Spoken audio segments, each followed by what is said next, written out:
कि ज्योतिष शास्त्र, hand reading, tarot card reading, जी इन सब पे बहुत विश्वास है। तो आपके हिसाब से ज्योतिष शास्त्र एक मतलब क्या रिप्रेजेंट करता है? देखिए, ज्योतिष ये होता है कि आकाश में जो ग्रह होते हैं, नक्षत्र होते हैं, इनका प्रिडिक्शन जो लॉन्ग टर्म में हम करते हैं उसको ज्योतिष बोला जाता है।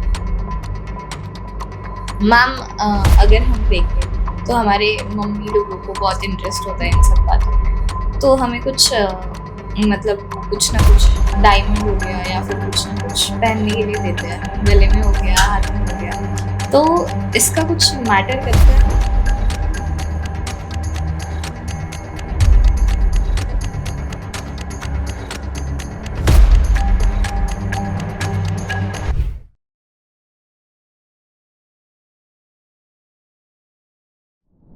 आज हमारे बीच एक ऐसी शख्सियत मौजूद है जो टैरो और ज्योतिष के माध्यम से लोगों के जीवन में सकारात्मक बदलाव लाने का कार्य करती है। वे अपने शांत स्वभाव, सटीक मार्गदर्शन और सकारात्मक ऊर्जा के लिए जानी जाती है। हम स्वागत करते हैं निकिता पठानिया मैम का, एक अनुभवी टैरो कार्ड रीडर और ज्योतिषी जो अपने ज्ञान और अंतर्ज्ञान के जरिए लोगों के जीवन में एक स्पष्टता, आत्मविश्वास और एक सही दिशा प्रदान करती है। आइए तो चलिए शुरू करते हैं आज का पॉडकास्ट। मैम, हम सुनते हैं घर में भी ज्योतिष शास्त्र, मोस्टली मम्मी लोग हमेशा देखती है कि ज्योतिष शास्त्र, hand reading, tarot card reading, जी इन सब पे बहुत विश्वास है। तो आपके हिसाब से ज्योतिष शास्त्र एक मतलब क्या रिप्रेजेंट करता है? देखिए, ज्योतिष ये होता है कि आकाश में जो ग्रह होते हैं, नक्षत्र होते हैं, इनका प्रिडिक्शन जो लॉन्ग टर्म में हम करते हैं उसको ज्योतिष बोला जाता है। ऑकल्ट में बहुत सारे तरीके हैं जिससे हम आने वाले कल को कैसे बेहतर कर सके उसका नॉलेज देते हैं। देखिए, बहुत लोगों के ना मिसकंसेप्ट है ज्योतिष को लेके कि ज्योतिष सिर्फ जो है आने वाले चीजों को डराता है या बोल सकते हो कि भविष्य बताता है। देखिए, ये सिर्फ आपको ना रोड मैप है आपके लिए। अगर आप जानना चाहोगे तो ज्योतिष आपके लिए एक रोड मैप है, चलना आपको है। ये सिर्फ प्रिडिक्ट करता है कि आने वाले समय में आपके साथ ऐसा कुछ हो सकता है। अब अगर आपको पहले बोला जाए कि कोरोना आने वाला है तो आप क्या प्रिकॉशंस लोगे? आप वैक्सीन देखोगे, आप बहुत सारी ऐसी चीजें देखोगे कि उससे कैसे बचा जा सके। अगर आपको बोलते हैं कोई कि कल बारिश आने वाली तो आप छाता लेके जाओगे, है ना? अगर बीच में बारिश आ जाती है तो आप छाता लेने तो जाओगे नहीं, आप कोई शेड देखोगे। सो ज्योतिष एक्चुअली यही है, आने वाले चीजों के लिए अलर्ट करना। ज्योतिष कभी आपके कर्मा को चेंज नहीं करेगा। जो डेस्टिनीज में लिखा है वही चीज होगी, बट ये आपको उससे बचा सकता है या उसका जो इफेक्ट है उसको कम कर सकता है। उसे कोई टाल नहीं सकता। बेसिकली इसी को ज्योतिष कहा जाता है। ओके मैम, ज्योतिष शास्त्र को हम एक तो कोई लोग जो होता है वो बहुत वियर्ड एंगल से देखते हैं। आपने ऐसे कौन से एक्सपीरियंस गेन किए कि वियर्ड एंगल से देखते हैं या फिर कुछ अलग ही सोच रखते हैं उसके बारे में? जी, जैसे देखिए ना, काफी सारे लोग ऐसे सोचते हैं कि वो ज्योतिष के पास जाते हैं, उनको ऐसा लगता है कि सारी चीजें अच्छी बतानी चाहिए, बहुत सारा लग्जरी हो, मनी से रिलेटेड प्रॉब्लम ना आए, हेल्थ सबकी अच्छी रहे। बेसिक क्या होता है ना कि हम लोग सिर्फ 4 ही चीजें देखते हैं। एक तो करियर, ग्रोथ, हेल्थ और रिलेशनशिप। मोस्ट प्रोबेबली अभी जो चल रहा है वो वही चल रहा है कि रिलेशनशिप खराब हो रही है, फाइनेंसेस थोड़े कम ज्यादा होते हैं। तो सबका ऐसा होता है कि फाइनेंसेस अच्छे चले। तो लोगों का देखने का तरीका ये होता है कि अगर हम किसी ज्योतिष के पास जा रहे हैं या ऑकल्ट में कोई भी फील्ड में हम जा रहे हैं किसी के पास, तो बस हमारे सॉल्यूशन निकल जाए, यानी वो चीज हमको फेस ना करनी पड़े।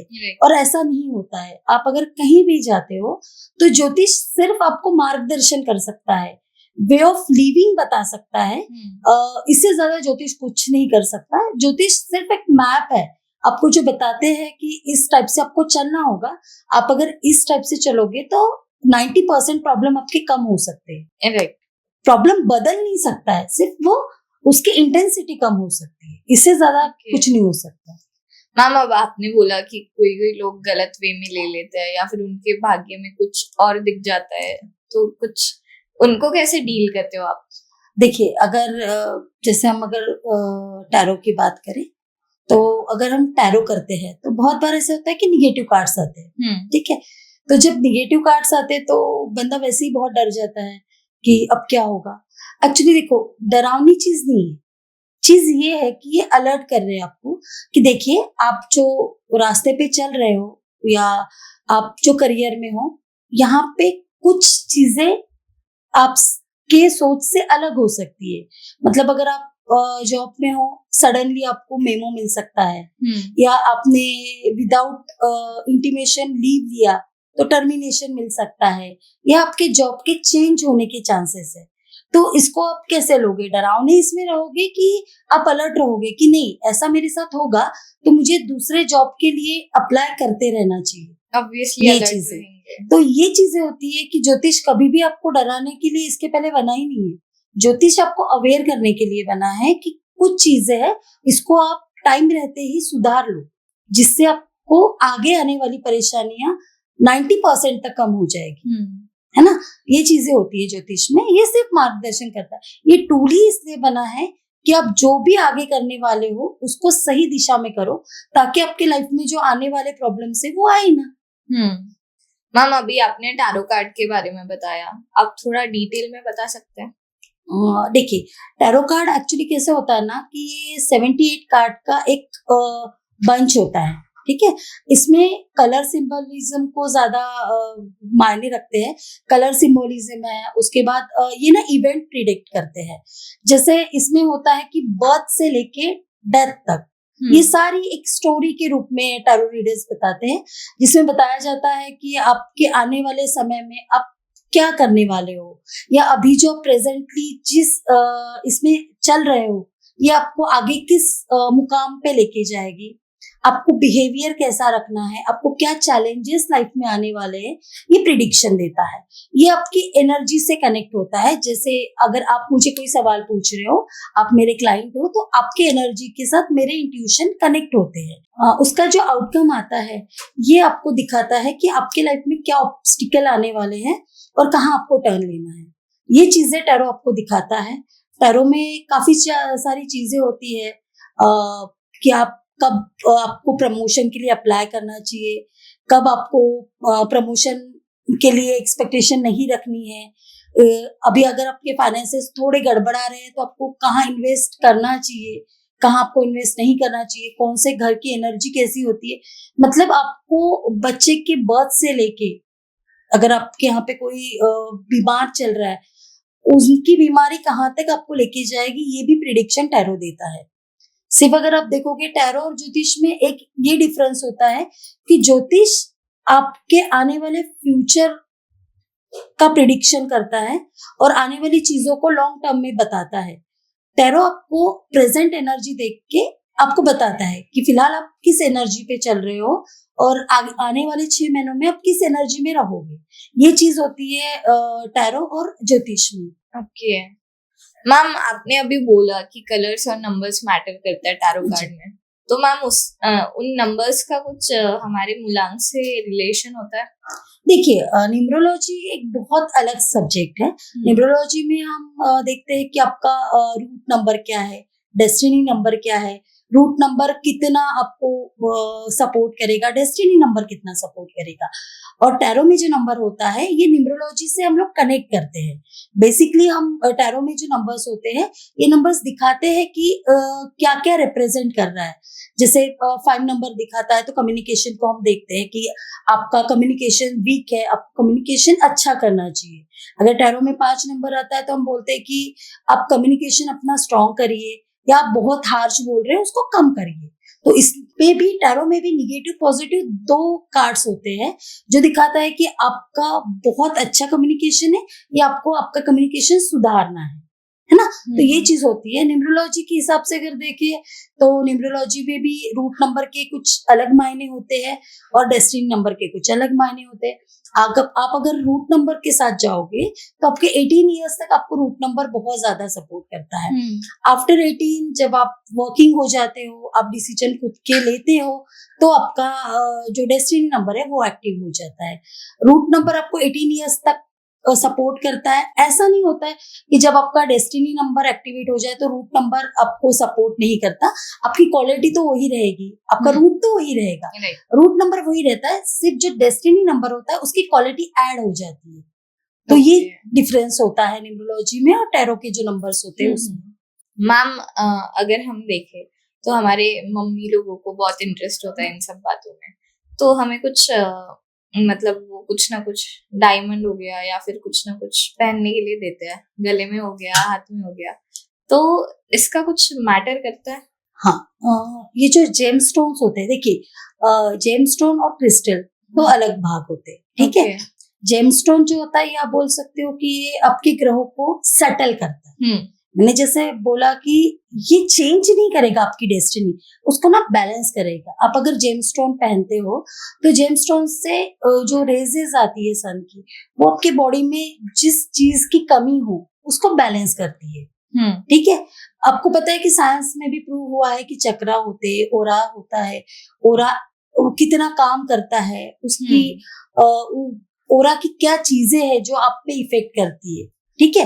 वैसे ही जेम स्टोन भी काफी हद तक आपको सपोर्ट करते हैं। मैं ये कभी नहीं बोलूंगी कि जेम स्टोन पहनने से सारे काम हो जाएंगे, नहीं, ऐसा नहीं होता है। उसमें सपोर्ट करता है। आप इंटरव्यू देने जा रहे हो, अगर आपको एंजाइटी हो रही है और अपने जो दशा महादशा चल रही है उसके अगर जेम स्टोन पहने हैं तो वो आपको सपोर्ट करेंगे, आपकी एंजाइटी कम करेंगे, आपका ओवर स्ट्रेस कम करेंगे, ओवर थिंकिंग कम करेंगे। ये कोई मैजिक या जादू नहीं है कि आपने जेम स्टोन पहन लिया तो जैसे होता है ना कि नीलम पहन लिया रातों रात आप करोड़पति बन गए, ऐसा नहीं होता है। ये पहले तो आपकी बॉडी से कनेक्ट होता है, फिर बॉडी में जो रेजेस आते हैं उसको सेटल करता है, उसके बाद इसकी इम्पैक्ट दिखने शुरू होता है। वैसे ही क्रिस्टल होते हैं, क्रिस्टल की एक अलग नेचर होता है, उसकी एक मतलब जो हम बोलते हैं ना जो रिजल्ट देने की उसका तरीका अलग होता है, जेमस्टोन का रिजल्ट देने का तरीका अलग होता है। अभी बहुत मिसकंसेप्शन चल रहे हैं स्टोन और क्रिस्टल में। जैसे अगर स्टोन नहीं ले रहे हो तो आप क्रिस्टल ले लो, ऐसा नहीं होता है। क्रिस्टल टोटली अलग कंसेप्ट है और जेमस्टोन टोटली अलग कंसेप्ट है। तो इस टाइप से हम लोग जो प्रिडिक्शन करते हैं उसके बेसिस पे हम उनको सजेस्ट करते हैं कि आपके लिए जेमस्टोन ज्यादा इफेक्टिव है, क्रिस्टल ज्यादा इफेक्टिव है। और हर चीज में आपको जेमस्टोन या क्रिस्टल पहनने की जरूरत नहीं होती। कुछ चीजें होती है जो आप खुद भी अगर घर के दिए हुए रेमेडीज करें तो आपको उसके भी इम्पैक्ट, उनके भी इफेक्ट बहुत अच्छे मिलते हैं। मैम, इसके पीछे कुछ साइंटिफिक रीजन होता है? किस चीज के पीछे पूछ रहे हो आप? जेमस्टोन पहनने के, या फिर बोलते हैं ना कि जेमस्टोन चांदी में पहनना चाहिए, या फिर ऐसा? डेफिनेटली, जब आप जेमस्टोन पहनते हो तो ये रेजेस कनेक्ट होती है आपके बॉडी से डायरेक्टली, ठीक है। अब जो हम लोग मेटल आप लोगों को बोलते हैं, जैसे कि सोने में पहनिए, चांदी में पहनिए, तो इसके इफेक्ट जो है वो बड़े, मतलब अगर एक स्टोन इफेक्ट दे रहा है आपको 50%, वही आप अगर सोने में पहनते हैं, गोल्ड में वेयर करते हैं, तो ये चीज कैसी होती है कि उसके इफेक्ट को बढ़ाती है। मोती अगर आप चांदी में पहनोगे तो वो काम करता है, कूल करता है आपको डिसीजन मेकिंग पावर को बढ़ाता है। अगर आपका कैल्शियम कम होता है तो आपने सुना होगा मोती कैल्शियम भी आप में इम्प्रूव करता है। तो ये सारी चीजें होती है, हम वही देख के सजेस्ट करते हैं कि आपको ये गोल्ड में पहनना चाहिए, सिल्वर में पहनना चाहिए, प्लैटिनम में पहनना चाहिए, पंचधातु में पहनना चाहिए। वो जो कुंडली होती है, कुंडली के बेसिस पे हम सजेस्ट करते हैं कि आपको क्या फ्रूटफुल रहेगा। सोने में पहनोगे तो फ्रूटफुल रहेगा, सिल्वर में पहनोगे तो फ्रूटफुल रहेगा। तो ये आपकी कुंडली देख के, नक्षत्रों को देख के, क्योंकि इसमें बहुत यूज होता है। आपको दशा, अंतर्दशा, प्रत्यंतर दशा, कौन से ग्रह उच्च के हैं, कौन से ग्रह नीच के हैं, कौन से आपके अस्त ग्रह है, ये सारे चीजों का प्रिडिक्शन करके ही कोई भी ज्योतिष आपको, एस्ट्रोलॉजर आपको सजेस्ट करेगा कि आप ये पहन सकते हो। कभी भी कोई ज्योतिष आपको कंपल्शन नहीं करेगा कि आपको पहनना ही है। ये सजेस्टेड रेमेडीज होती है। जैसे अगर आप किसी ब्यूटिशियन के पास गए या स्किन स्पेशलिस्ट के पास गए तो आपको बोलते हैं स्किन स्पेशलिस्ट कि अगर आप डेली रूटीन फॉलो करोगे तो आपकी स्किन ग्लो करेगी। ये कभी नहीं होता है कि जो स्किन रूटीन फॉलो ना करे उनकी स्किन एकदम ही खराब होती है, ऐसा नहीं होता है। तो ये सजेशन देते हैं आप लोगों को एस्ट्रोलॉजर कि अगर आप ये करोगे तो आपकी चीजें बेटर होने में मतलब बेटर हो सकती है। जो आप अभी लाइफ जी रहे हो उससे कहीं ज्यादा बेटर मतलब अभी मेंट की तरफ बेटर जाओगे। होगा तो आगे जाके बेस्ट हाँ, भी होगा। बिल्कुल बिल्कुल। मैम, और उसके बाद हम ये भी सुनते हैं कि मतलब दशा महादशा रहती है, तो अगर दशा है तो ज्यादा बुरा नहीं होता है, बट महादशा है तो बहुत ज्यादा बुरा होता है। ऐसा कुछ बहुत डिफरेंस होता है? देखिए, अगर हम दशा महादशा की बात करें तो लोगों में ना बहुत ज्यादा मिसकंसेप्ट है कि अरे शनि की महादशा आ गई है तो बहुत ज्यादा बुरा हो सकता है, बट ऐसा नहीं होता है। देखिए, मेरी खुद की शनि की महादशा चल रही है, 7.5 ही खत्म होते ही मुझे शनि की महादशा शुरू। देखिए, कोई भी ग्रह, आप स्कूल में गए होंगे, कोई टीचर होता है ना बहुत स्ट्रिक्ट, हाँ, ठीक है, तो उसका इंटेंशन ये कभी भी नहीं होता कि मेरा बच्चा फेल हो जाए या मेरे क्लास के बच्चे पीछे रह जाए। उनका ना एक इंटेंशन होता है कि डिसिप्लिन। और मोस्ट प्रोबेबली आप अगर शनि को लो तो शनि ना बहुत डिसिप्लिन में रहना सिखाता है। तो हमेशा महादशा जब भी आती है, ये आपके जो पास्ट लाइफ के कर्मास होते हैं इसका मिरर होती है, ठीक है। ये आपको दिखाते हैं कि ये गलती आपने की है। अगर आप किसी बैंक से लोन उठाते हैं, ठीक है, आपने एरिया छोड़ दिया, बैंक वाले आपको छोड़ेंगे? नहीं, बैंक वाले ढूंढेंगे। सो आपने जो इन्वेस्ट किया है या जो आपने खर्च किया है, तो जब जब उनकी दशा महादशा आएगी वो आपको ट्रिगर करेगी। अच्छा, ये ट्रिगर करेगी तो क्या होगा, आपने अगर अच्छे कर्मास किए हैं तो उसका बेनिफिट भी देगी। आपने देखा है कि बहुत जो लड़कियां होती है, गर्ल्स रहती है, इनकी शादी देखना आप कभी भी गुरु की महादशा में होती है, क्योंकि गुरु सपोर्ट करता है, ठीक है। अगर आप मेल के कुंडली में देखो, शुक्र की महादशा जब आती है तब उनकी शादी के योग बढ़ जाते हैं। योग क्या होता है कि कोई चीज अगर आपकी लाइफ में है तो उसको देने की तीव्रता होती है कि उस महादशा में उसका फल मिल जाए आप लोगों को। तो हर ग्रह की महादशा खराब नहीं होती या हर ग्रह की महादशा अच्छी भी नहीं होती। किसी के कुंडली में पूरे ग्रह जो होते हैं ये पॉजिटिव नहीं होते और पूरे ग्रह किसी के खराब भी नहीं होते, ठीक है। अगर ऐसा होता तो रावण ने मेघनाथ जब उनका बर्थ होने वाला तब पूरे 9 ग्रहों को एक साथ बांध के रखा था कि मेरे बच्चे की कुंडली में 9 ग्रह जो है वो पूरे पॉजिटिव इफेक्ट दे। तो क्या ऐसा हो पाया? नहीं। तो ये तो जाहिर सी बात है कि आप जब देखे हैं कि जो भी हमारे भगवान थे, इवन कृष्ण को भी आपने देखा, विष्णु का अवतार बोला जाता है, क्या आपने देखा कि उनकी लाइफ में कितनी स्ट्रगल थे? हाँ, बहुत है। जब बच्चा पैदा होता है तब किसी ने सोचा होगा कि वो जेल में पैदा होगा, उनको वो कर्मास देने पड़े। अगर आप हर एक स्टोरी देखोगे हिस्ट्री में तो हर एक स्टोरी के पीछे एक और स्टोरी होती है कि आपने कुछ कर्मा किया, उसका पे बैक करने के लिए आपको आना ही पड़ता है। वैसे ही कुंडली में कुछ प्लांटल पोजीशन होती है जो दर्शाती है कि आपने पास्ट लाइफ में क्या किया, आपका आने वाला जो सेकंड बर्थ होगा उसमें आप किस लेवल पे जा सकते हैं। कुंडली मतलब जो 60% होती है, हमारे लाइफ में 60% होता है कर्मास, जो हम बैगेज लेके आते हैं। हमारे बर्थ के टाइम पे हम 60% बैगेज कैरी करते हैं। 40% होता है अभी जो रिसेंट हम बर्थ में है उसके कर्मास।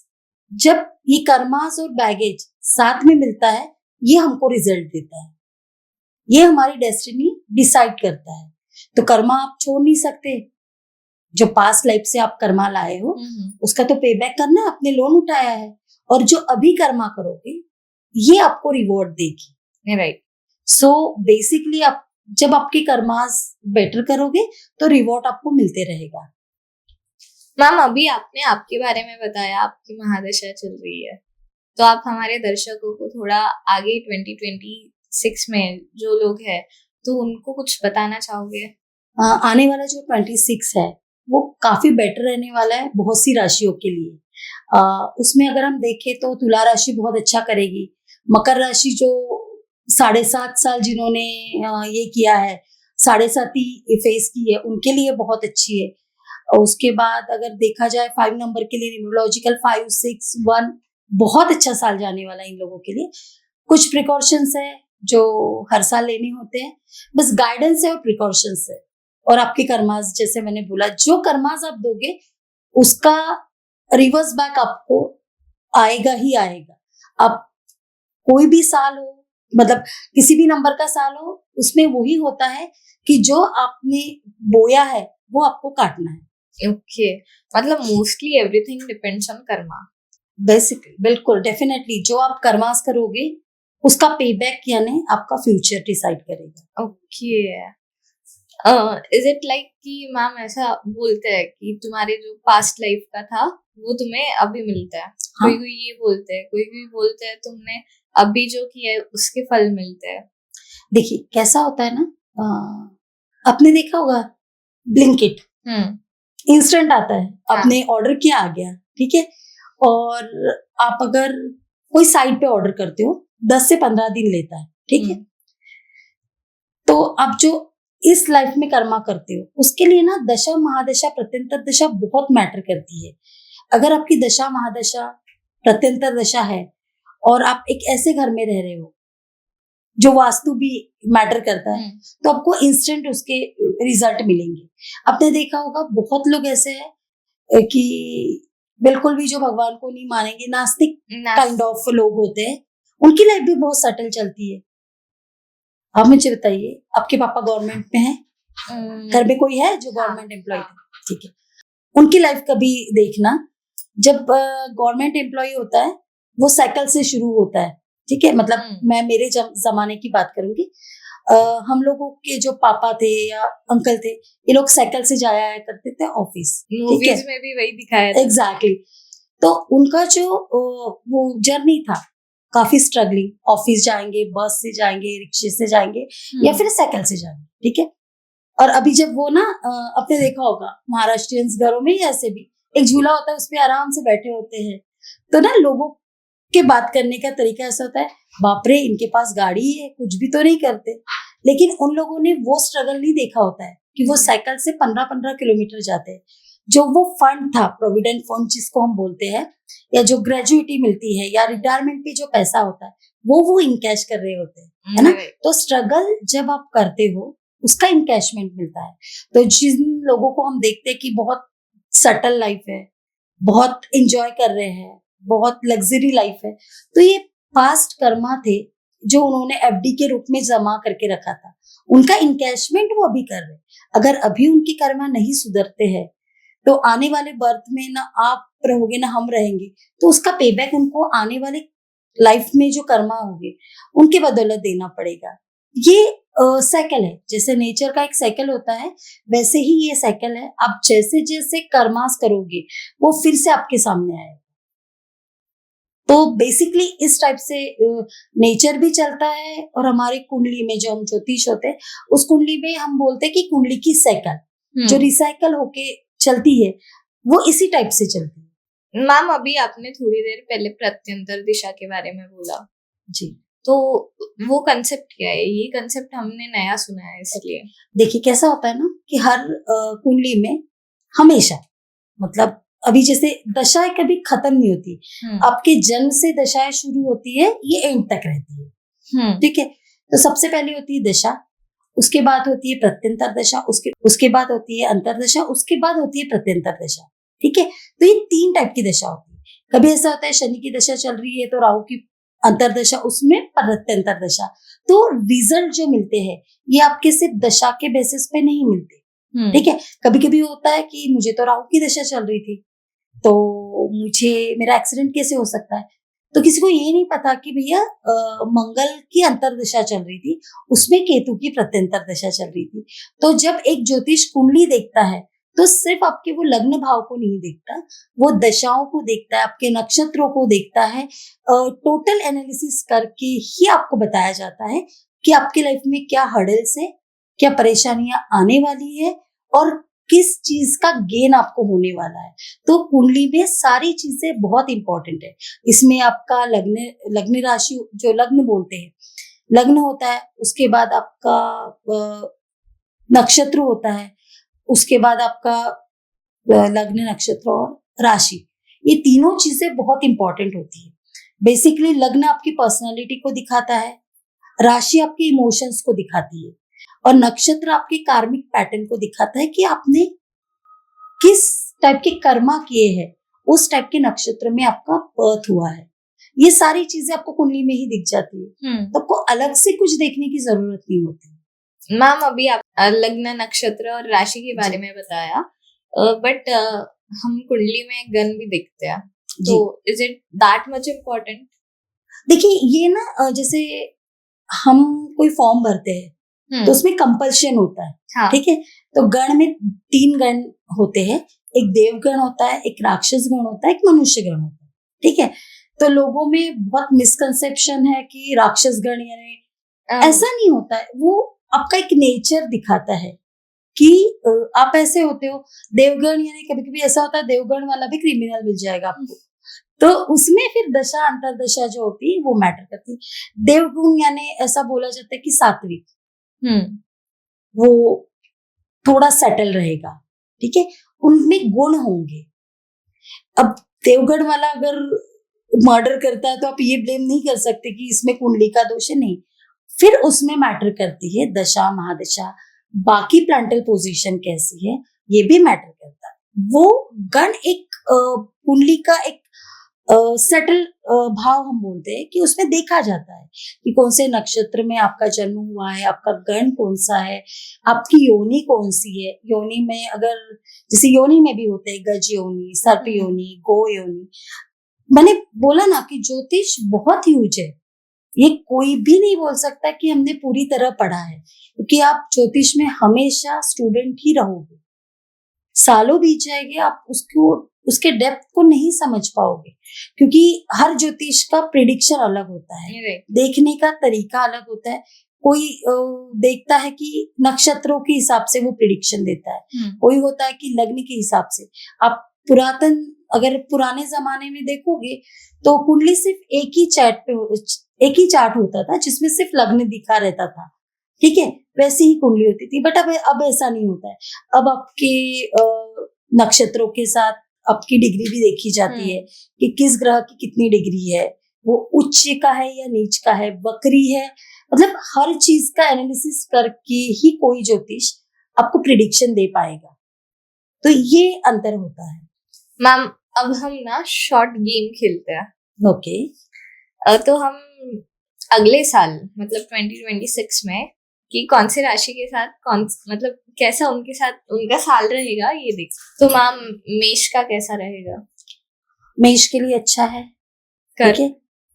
कर्क के लिए थोड़ा इमोशनल इम्बैलेंस रहेगा, कि चंद्र है, कर्क रिप्रेजेंट करती है चंद्र रिप्रेजेंट करता है कर्क को, और सूर्य का साल है, तो लिटिल बिट हम बोल सकते हैं कि थोड़ा इमोशनल इम्बैलेंस रह सकता है।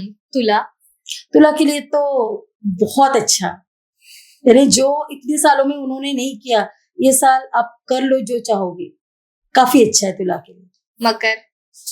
मकर के लिए भी बहुत अच्छा है, स्ट्रगलिंग टाइम खत्म, नई अचीवमेंट मिल सकती है, जॉब में प्रमोशन मिल सकता है, बिजनेस अगर शुरू करना है तो डेफिनेटली कर सकते हैं 15 जनवरी के बाद।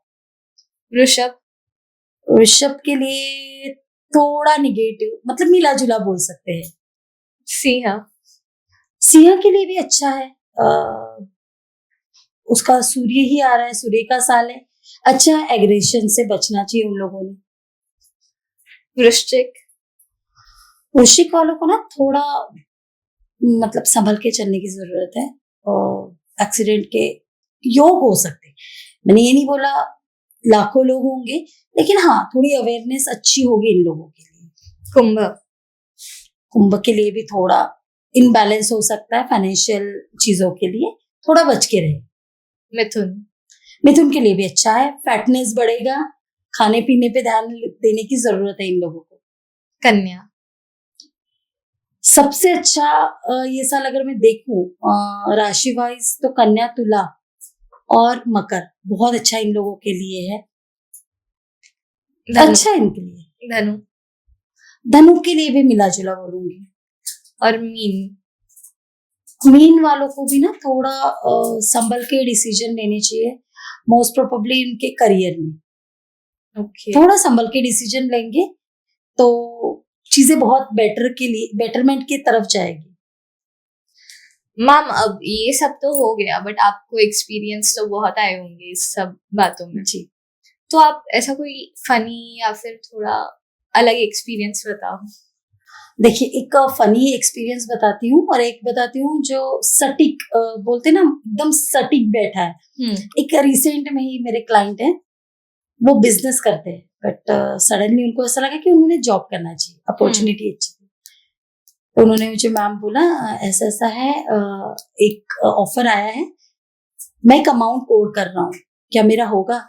मैंने बोला सर कर लीजिए, हो तो जाएगा आपका, लेकिन आप जो एक्सपेक्टेशन कर रहे हो वो एक्सपेक्टेशन के हिसाब से आपको नहीं मिलेगा, आपका कहीं पे रुकेगा, लेकिन सिलेक्शन हो जाएगा बट आपको कहीं पे एडजस्टमेंट करना पड़ेगा। तो बोले मैम ठीक है, मैंने एक अमाउंट बोली कि आप 33 कोड कर दीजिए, नहीं मैंने बोला 30 कोड कर दीजिए, उन्होंने बोला मैम मैं 33 करता हूँ। बोला सर होगा तो नहीं लेकिन देख लीजिए। ऐसे ही हुआ, थोड़ा वो भी डर गए क्योंकि रिप्लाई नहीं आया, एचआर राउंड क्लियर हो गया, राउंड सारे क्लियर हो गए, वो थोड़ा ना परेशान हो गए कि अभी तक कोई रिजल्ट नहीं आया उनकी तरफ से, फॉलो अप करूँ क्या? मैंने बोला सर आप वेट कर लीजिए, हो जाएगा। बोले मैम आप कार्ड निकाल के देखोगे क्या? मैंने बोला नहीं सर जरूरत नहीं है, रिजल्ट पॉजिटिव है, बस आने के लिए टाइम लगेगा। तो फिर 2 दिन चले गए, फिर उन्होंने बोला मैम नहीं आया, मैं करता हूँ। मैंने बोला सर नहीं, आप शाम तक रुकिए, आपको आएगा, आपको कॉल आएगा या मैसेज आएगा, लेकिन आपको कहीं ना कहीं एडजस्ट करना पड़ेगा। तो वैसे ही हुआ, उन लोगों ने बोला कि हम इतना आपने जितना कोड किया उतना तो नहीं दे सकते, लास्ट 28 दे सकते। तो उनका मुझे फोन आया कि मैम ऐसा ऐसा बोला है। मैंने बोली नहीं, आप उनको बोलिए 29 पे हम डन करते हैं। तो बोले होगा? मैं बोली बिल्कुल होगा, और हो गया। ऑफर लेटर उनके पास है। सेकंड एक फनी किस्सा बोल सकती हूँ। एक्चुअली आपने देखा होगा कि आज जो यूथ से नहीं, टीनेजर जो होते हैं उनको बड़ी एक्साइटमेंट होती है कि करंट फीलिंग क्या है, मैम वो मेरे बारे में क्या सोचते हैं। तो ना एक फनी किस्सा हुआ, एक क्लाइंट आई मेरे पास, 18 इयर्स था, मुझे बोलती मैम मुझे ना किसी की एनर्जी देखनी। मैंने देखी, मैंने बोला अभी वो बंदा 3 लड़कियों के साथ डेट कर रहा है। मैम नहीं, श्योर हूं मैं, ठीक है मेरा प्रिडिक्शन ये बोल रहा है, शायद आप सही हो। वही बंदी 8 दिन के पास आती है, 8 दिन के बाद आती है, मैम मेरा ब्रेकअप हो गया। क्यों? मैंने उसको मैकडी में देखा किसी और के साथ, बाद में पता चला कि उसकी और 2 फ्रेंड्स को वो डेट कर रहा है। तो मेरा ये बोलने का मतलब है कि देखो ये आपको ना गाइड करता है, ये आपको अलर्ट करता है। कोई भी ऑकल्ट में आप कोई भी टॉपिक ले लीजिए, ये आपको अवेयर कर रहा है, डिसीजन आपको ही लेना है। अगर ये सुनने के बाद वो बंदी फिर उसी के पीछे लगती है तो ये प्रिडिक्शन का कोई फायदा नहीं होगा। उसने अलर्ट कर दिया कि भैया आप डिस्टेंस बना के रखो। तो ये सारी किस्से तो बहुत है, अगर बताए तो बहुत सारे किस्से, लेकिन अभी ये रिसेंट के किस्से थे इसलिए मैंने बताया। बहुत चीजें, बहुत लोगों की लाइफ टर्न होती है, मोस्ट प्रोबेबली मेरे पास आते हैं रिलेशनशिप को लेके, क्योंकि अभी जो स्ट्रेस का समय चल रहा है तो इसमें ना हस्बैंड वाइफ की रिलेशनशिप में बहुत स्ट्रेस आ रहा है। आप लोगों का मिसकम्युनिकेशन होता है, आप ना प्रूव नहीं कर पाते खुद को। उसके बाद फाइनेंशियल इश्यूज होते हैं, उसके बाद अभी तो हाल ही में लोग आते हैं कि कार्मिक पैटर्न क्या होगा हमारा, जब किस कार्मिक वजह से हमको इतने ऑब्स्टिकल आ रहे हैं, इतना स्ट्रगल हम फेस कर रहे हैं। तो काफी सारी चीजें, और अभी लोग ना बहुत इजी हो गए हैं, ये सारी ओकल्ट में जितने भी टॉपिक है उनके साथ वो बहुत फ्रेंडली बिहेव करते हैं। पहले ऐसा था कि ज्योतिष ने लोगों को डर लगता था कि नहीं हम जाएंगे फिर 7:30 ही बताया जाएगी, फिर हम क्या करेंगे। अभी लोग ना इसको बहुत पॉजिटिव वे में लेते हैं, उनकी ऐसी समझ है कि अगर हमको अभी पता चल गया तो हम हमारा रोड मैप खुद डिसाइड कर लेंगे। तो मेरे हिसाब से तो आप विश्वास जरूर कीजिए, अंधविश्वास नहीं। 2 चीजें होती है, एक होता है कि ब्लाइंड ट्रस्ट, कि अगर किसी ने बोला है देखो पूजा होम चैंटिंग ये सारी चीजें मैटर करती है, लेकिन ये कब मैटर करती है, जब आप खुद करना चाहो। किसी ने बोला इसलिए आप लाखों रुपए अगर खर्च कर रहे हो किसी रेमेडी के लिए, तो ये गलत है। आपके माइंड में क्लियर होना चाहिए कि क्या मैं जाप कर सकता हूँ। जाप करना यानी आप आपके ऑरा को ट्रेन कर रहे हो कि फिर वो सिचुएशन पॉजिटिव हो निगेटिव हो, आप फाइट कर सकते हो। तो मेरे हिसाब से तो आप लोगों ने यही रेमेडीज करनी चाहिए जो आप खुद कर सके, है ना। देखिए, पंडित तो करता है नो डाउट, और वो इफेक्ट भी करता है, लेकिन अगर गोली आप खुद लोगे तो ड्रिप लगाने की जरूरत नहीं। ऐसा मेरा, शायद किसी को ये लगेगा कि क्या बोल रही हूँ, लेकिन ये मेरी सोच है। हाँ, कि आप रेमेडीज करिए, आप ट्राई करिए, आप चैंटिंग करिए। आप 24 आवर में से अगर 10 मिनट अपने लिए नहीं निकाल पा रहे हो तो गलत है। आप जिम में जाके 2 घंटा निकालते हो, अब 108 माला अगर चैंटिंग करते हैं तो हार्डली आपको 5 मिनट लगते हैं, तो क्या 5 मिनट आप पूरे दिन में से नहीं दे सकते? दे सकते हैं ऑब्वियसली। बिल्कुल। और उसके रिजल्ट, आप कोई भी चीज आप फॉलो करते हो तो 90 डेज में आपको उसके रिजल्ट मिलना शुरू होता है। तो मेरे हिसाब से तो हर किसी ने रेमेडी खुद ही करनी चाहिए। ओके मैम, आपने बोला कि रिलेशनशिप के बारे में आपके पास बहुत आते हैं, बट इन कुछ 10 सालों में से पकड़ते हैं हम, 10 सालों में से बहुत ज्यादा इश्यूज आते हैं एक हस्बैंड वाइफ के बीच में, गर्लफ्रेंड बॉयफ्रेंड्स के बीच में। ऐसा क्यों? एक्चुअली ना, अभी हमारी लाइफस्टाइल बहुत अलग हो गई है, ट्रस्ट इश्यूज है, ठीक है। उसके बाद ना हमने जो कल्चर अपनाया है, अडॉप्ट किया है, आपको 9 से 10 घंटा बाहर रहना है, ठीक है। आपको ऑफिस का स्ट्रेस है, उसके बाद ट्रैफिक का स्ट्रेस है, राइट। उसके बाद घर में आने के बाद आपके एक्सपेक्टेशन, अगर उसमें भी वाइफ वर्किंग है तो वो थोड़ा बहुत समझ लेती, अगर हाउस वाइफ है तो उसकी ये कंप्लेंट होती है कि टाइम नहीं मिलता। अब जो बंदा 8 घंटा ऑफिस जाएगा, फ्रस्ट्रेशन कहीं निकलेगी, उसके बाद ट्रैफिक से आएगा, वो फ्रस्ट्रेशन निकलेगी, उसके बाद Saturday Sunday, most probably Sunday किसी को छुट्टी होती है, किसी का 2 दिन। अब ये 2 दिन में अगर वाइफ बोलेगी मुझे बाहर ले चलो, तो बंदा 7 दिन जो ट्रैवलिंग कर रहा है तो उसको लगता है 2 दिन में घर में रहूं, वाइफ को लगता है 7 दिन में घर में रह रही हूँ तो मुझे कहीं बाहर लेके जाए। तो अभी ना, जो हमारे जनरेशन में हमारे पेरेंट्स में जो अंडरस्टैंडिंग थी, अभी अंडरस्टैंडिंग लेवल बहुत कम हो गया है, एक्सपेक्टेशन बहुत बढ़ गए हैं। अभी हम बोलते हैं ना, किसी चीज में समाधान जो बोलते हैं ना, वो मेल में है ना फीमेल में है, दोनों का एक्सपेक्टेशन लेवल बहुत बढ़ गया है। वो फाइनेंशियली हो, इमोशनली हो, और यहाँ पे इमोशंस को हम गिनते ही नहीं। जो लग्जरी चाहिए, या तो आप लग्जरी कर लो, आप लग्जरी में जियो, या फिर आप इमोशंस में जियो। एक साथ इस जनरेशन में 2 चीजें एक साथ नहीं हो सकती, तो ट्रस्ट इश्यू होगा ही। और जहां ट्रस्ट इश्यू आता है वहीं स्पेशली हस्बैंड वाइफ या रिलेशनशिप प्रॉब्लम ये 2 ही जगह पे होती है। एक मम्मी को बेटे से ट्रस्ट इश्यू नहीं होता है, आप चेक करिए, ट्रस्ट इश्यू सिर्फ हस्बैंड वाइफ में होता है, राइट। ट्रस्ट इश्यू सिर्फ बॉयफ्रेंड गर्लफ्रेंड में होता है। बहन भाई में सुना है ट्रस्ट इश्यू? नहीं। क्योंकि इतनी प्योरिटी है रिलेशनशिप में। अब जब प्योरिटी रखते हो ना अपने रिलेशन में, तो ट्रस्ट इश्यू आएगा ही नहीं। आप प्योरिटी रखिए, आप ट्रस्ट कीजिए। हाँ, अब इसमें 2-3% लोग निकलेंगे कि मैम हमने तो ट्रस्ट किया था लेकिन हमारे हस्बैंड का थर्ड पार्टी चल रहा है। तो देखिए, ये ना अभी हमारा कल्चर बन गया है, तो कुछ चीजों पे हमारी रोक नहीं होती। तो मैं ये नहीं बोलूंगी कि सारी चीजें गलत है, लेकिन मैं ये भी सपोर्ट नहीं करूंगी कि सब चीजें सही है। तो ये पर्सन टू पर्सन वेरी करता है कि कितना ट्रस्ट होना चाहिए। और मेरे हिसाब से अगर दोनों में भी ट्रांसपेरेंसी रहे तो चीजें बाहर तक जाएगी ही नहीं। ना आपको किसी एस्ट्रोलॉजर की जरूरत पड़ेगी, ना काउंसलर की, ना ही कोर्ट की। तो सारी चीजें आप ही सॉल्व कर सकते हो। ओके मैम, हम सुनते हैं कि अब मोस्टली हम सुनते हैं कि 2 राशियों के बीच या फिर 2 गण के बीच पटता नहीं है, या फिर अच्छा नहीं रहता है। जैसे राक्षस गण और देवगण हो गया, मैंने तो भी सुना है जी। उसके बाद सिंह हो गया और मीन हो गया, ऐसे उनका जमता नहीं है। हाँ, देखिए कैसा होता है ना, हम लोग जब कुंडली मिलान करते हैं तो हम गण देखते हैं, ऐसे बोला जाता है कि राक्षस गण देवगण फिर भी चल जाता है, लेकिन मनुष्य गण और राक्षस गण नहीं चलता। एक्चुअली कैसा होता ना कि बहुत बार आपके नेचर पे भी डिपेंड करता है। राक्षस गण वाले एग्रेसिव नहीं बोल सकते, लेकिन वो अपनी बात मनवाना जानते हैं, बाय हुक बाय क्रुक। जैसे आपने देखा राक्षस कैसा होता है कि कुछ भी हो जाए मुझे ही मिलना चाहिए, है ना। Obviously. मनुष्य गण में क्या होता है, दोनों क्वालिटीज होती है, देवगण की और राक्षस गण की। मनुष्य को सरवाइव करना आता है, राक्षस को छीनना आता है।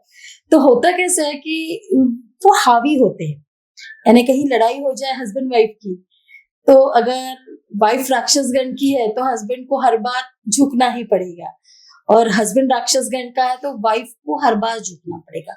बैलेंस राक्षस गण और देवगण में बैलेंस हो जाएगा, मतलब दोनों इक्वलिटी में रहेंगे। ये अगर चिढ़ेगा तो ये उसके ऊपर हावी होगा, तो ये चीज होती है।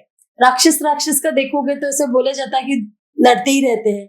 हाँ, देवगण मनुष्यगण में ऐसा है कि कंपैटिबिलिटी अच्छी होती है, अंडरस्टैंडिंग अच्छी होती है। अब इसमें कोई ऑब्जेक्शन भी लेगा कि मैम हमारा तो राक्षस गण है और हमारी वाइफ तो मनुष्य गण की, तो सिर्फ गण, जैसे मैंने बोला कि कुंडली में सिर्फ गण या गुण से नहीं देखा जाता। अगर गण और गुण से देखा जाता तो सीता को वनवास नहीं होता, क्योंकि उनके तो 36 गुण मिले थे, और उनके पापा ने भी एक राजा को अपनी बेटी का हाथ दिया था।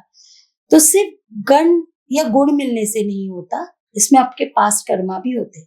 अगर पास्ट कर्मा में अपने अपने हस्बैंड को बहुत तकलीफ दी थी, तो मैंने जैसे बोला कि बैंक तो ढूंढेगा आपको, तो वो तो पे बैक करना है। ये आप में अगर आप कुंडली को एनालिसिस करोगे, पास्ट कर्मा, प्रेजेंट कर्मा, गण, गुण और प्लांटल पोजीशन, ये सारे चीजों का कैलकुलेशन जो होता है वो एक बंदे का सटीक भविष्य बताता है।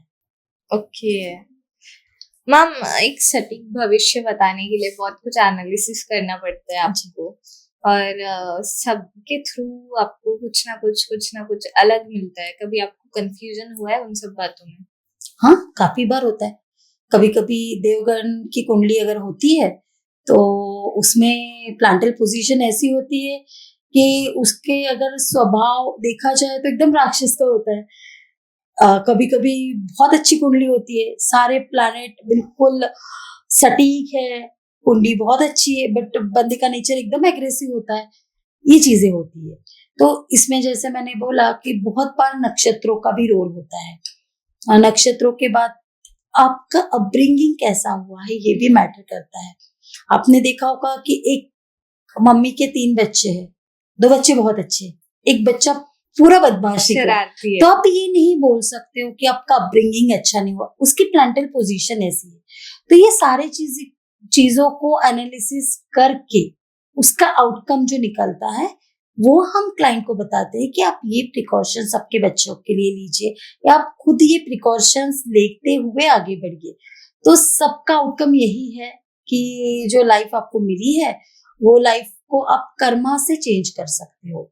आप अगर देखोगे कि जैसे एक केस मेरे पास आया था, वो लेडी ने 18 इयर्स बहुत स्ट्रगलिंग लाइफ जी थी, मतलब हस्बैंड से बहुत कुछ चीजें, एक बच्ची थी उसको, उसने ये उसको किसी ज्योतिष ने बताया था कि आपकी कर्मा है। अगर वो सिर्फ वो कर्मा के भरोसे पे चलती तो आज उसी घर में होती। ठीक है, कर्मा चेंज आपको करना है। उसने क्या किया, उसको पता था कि डिवोर्स मिलना इम्पॉसिबल है, क्रिमिनल टाइप के लोग थे, पॉलिटिकली बहुत स्ट्रॉन्ग थे वो, मतलब लड़की ने बहुत स्ट्रगल करके छुप छुपा के बाहर निकली। डिवोर्स के लिए बहुत ज्यादा पढ़ी लिखी भी नहीं थी, बहुत स्ट्रगल करने के बाद 2 साल के बाद उसका डिवोर्स हुआ। अगर वो वहीं पे रोते बैठती कि ये तो मेरे कर्मा है, अब मुझे तो ऐसे ही जीना है, पास्ट लाइफ का मेरा कर्मा है, तो वो अभी कर्मा नहीं चेंज कर पाती, वो उसी सिचुएशन में फंसे रहती और वैसे ही मर जाती। जैसे मतलब जैसे उसने शादी की वैसे ही वो मर जाती। लेकिन उसने क्या किया, कर्मा चेंज किया, उसने डिसीजन लिया। इसीलिए मेरा सबको समझाना ये होता है कि देखो मैं पॉसिबिलिटी बता रही हूँ, आप इसको चेंज कर सकते हो। आपकी डिसीजन, आपका सेंस ऑफ ह्यूमर और ना आपका मतलब माइंड, सेटल माइंड, आप एक चीजों को 10 बार सोचिए कि जो डिसीजन ले रहा हूँ ये मेरे लिए सही है। ऐसा डिसीजन लेने से मेरे लाइफ में क्या लॉन्ग टर्म इफेक्ट पड़ते हैं, ये देखना जरूरी है। और ये कुंडली बताती है। अगर आप टैरो देखोगे तो टैरो आपको 6 महीने का प्रेडिक्शन बताता है कि देखिए 6 महीने में आपके लाइफ के साथ ये होना है। अगर आप जॉब चेंज करना चाहते हो तो आपको ये ऑफर मिलेगा, आप इसे ग्रैब करिए, छोड़ दीजिए। ये चीजें 6 महीने तक वैलिड रहती है, ठीक है। अब जैसे आप मोल्ड करते हो वैसे टैरो मोल्ड होता है। अगर मैं चाहूं तो मैं 2 साल का भी प्रिडिक्शन निकाल सकती हूँ। कुंडली मोल्ड नहीं होती। ओके। कुंडली सटीक होती है, प्लैनेट एक ही जगह पे होते, प्लैनेट की दिशा बदलती है, ठीक है। कुंडली के प्लैनेट चेंज नहीं होते। कुंडली में अगर आपके बर्थ टाइम पे शनि अगर सेकेंड हाउस में है तो वो सेकेंड हाउस में ही रहेगा, वो चेंज नहीं होगा। तो ये डिफरेंस होता है। ओके मैम, अभी नेक्स्ट ईयर आप कोई राशि को कोई ऐसी वार्निंग या फिर अच्छी बात बताना चाहोगे? मीन को थोड़ा बच के रहना है नेक्स्ट ईयर। थोड़े इश्यू इन लोगों के साथ हो सकते हैं, मेंटली बहुत डिप्रेस हो सकते हैं, क्योंकि ये जल तत्व की राशि है। और ना जैसे बोलते ना कि आपके बॉडी में भी 70% पानी है, तो ये आपकी मेंटल हेल्थ को डिस्टर्ब कर सकता है। इमोशंस में कम ज्यादा हो सकता है। आपके बॉडी में जब वाटर रेजिस्टेंट होता है तो आपको पता है कि कितनी इश्यूज होते हैं, डिहाइड्रेट हो जाती है बॉडी। सेम ऐसी हमारी मेंटल कंडीशन होती है। आपको सेटल रहना है, डिसीजन बहुत जल्दबाजी में नहीं लेना है। कोई चीज को अगर आप कहीं साइन कर रहे हो, कोई लीगल चीजें कर रहे हो, तो उसके लिए बहुत सोच समझ के आंसर करना है। डिसीजन बहुत ठंडे दिमाग से लेना है। एग्रेशन में कोई चीजें नहीं करनी, लड़ाई झगड़ों में नहीं पड़ना है। ये सारी चीजें हैं। फैमिली लाइफ थोड़ी देख के आगे बढ़ना है। बाकी देखिए 12 राशि है, इश्यू 12 राशियों को भी होंगे। तो देखिए पूरा पूरा और पूरा अच्छा किसी के साथ नहीं होता। आपने चेक किया होगा राशियां ऐसे प्रिडिक्शन देना, क्योंकि अब जैसे मैंने मीन राशि का बोल दिया तो 10 लोगों का मैंने बताया वैसा लाइफ रहेगा, 10 लोगों का बहुत अच्छा रहेगा। क्यों? क्योंकि उनकी प्लांटल पोजीशन वैसी बनेगी। तो सिर्फ राशि देख के आप प्रिडिक्शन नहीं दे सकते। ये जनरल गाइडेंस हो गया। मैं इसको प्रिडिक्शन नहीं बोलूंगी, एक गाइडलाइन है कि जैसे अभी ट्रैफिक वालों ने निकाला है कि आपको हेलमेट पहन के जाना है, ठीक है। अब कुछ लोग हेलमेट पहनेंगे, 100 लोगों में से 10 लोग होंगे जो नहीं पहनेंगे। सो ये सिर्फ प्रिडिक्शन है, ये आपको पॉसिबिलिटी बता रहा है कि ऐसा ऐसा हो सकता है, अवेयर रहिए। अच्छे मतलब किसका अच्छा जाएगा? तुला, मकर, उसके बाद बहुत अच्छा अगर मैं बोलूं कन्या का भी अच्छा है। तीनों राशियों को बहुत अच्छा है। कर्क का थोड़ा इमोशनल इम्बैलेंस रहेगा, बाकी तो नॉर्मल राशि है, अप डाउन चलते रहता है। Okay ma'am, so any last message for audience? Believe in only for your karmas. कर्मा ही आपको जज करते हैं, कर्मा ही आपको बैलेंस करते